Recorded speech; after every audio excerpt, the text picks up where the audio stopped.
En Afrique du Sud, plusieurs groupes commerciaux réputés ont demandé au gouvernement de procéder à une consultation et à une étude d'impact réglementaire avant de faire passer la loi.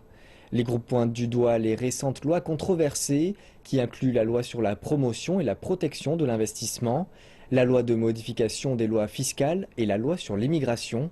Plus de détails dans ce reportage. La Chambre de commerce et d'industrie d'Afrique du Sud, le Conseil économique noir, le projet de petite entreprise et le Conseil des affaires touristiques ont bien accueilli les initiatives du gouvernement pour évaluer les possibles conséquences de la législation existante, mais ont ajouté qu'il fallait aller plus loin. Les études d'impact ne sont pas seulement importantes, elles sont essentielles. Elles le sont car elles procurent des données, des faits, des statistiques qui font que quels que soient les résultats que vous obtiendrez, ce sera factuel, digne de confiance et prévisible. Elles sont indispensables. Nous sommes en présence de lois qui vont définir le paysage économique sud-africain sur le long terme. Nous devons donc avoir une idée de l'impact qu'aura l'application de cette conceptualisation sur le long terme. L'Afrique du Sud procède à des études d'impact de la réglementation depuis 8 ans. 2 semaines auparavant, il a été annoncé qu'un nouveau panel avait été créé par le gouvernement pour évaluer les impacts économiques et sociaux des politiques et de la législation.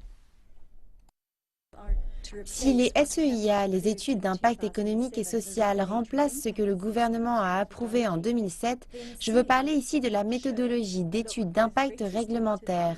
Alors les SEIA devront se pencher sur les lois qui ont déjà été passées et devront surtout servir d'outils pour évaluer l'impact des nouvelles et des futures lois et régulations. Une des critiques qui visait l'ancien système d'études d'impact réglementaire consistait à dire que le gouvernement ne partageait pas les résultats de ces études avec les personnes concernées ou affectées par la réglementation évaluée.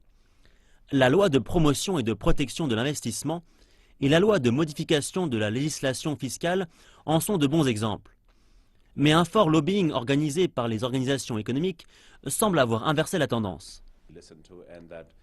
Nous sommes confiants dans le fait que nous saurons nous faire écouter et que le prochain paquet de lois qui viendra profitera d'une bien meilleure approche, plus inclusive, et qui nous permettra d'entraîner les gens avec nous.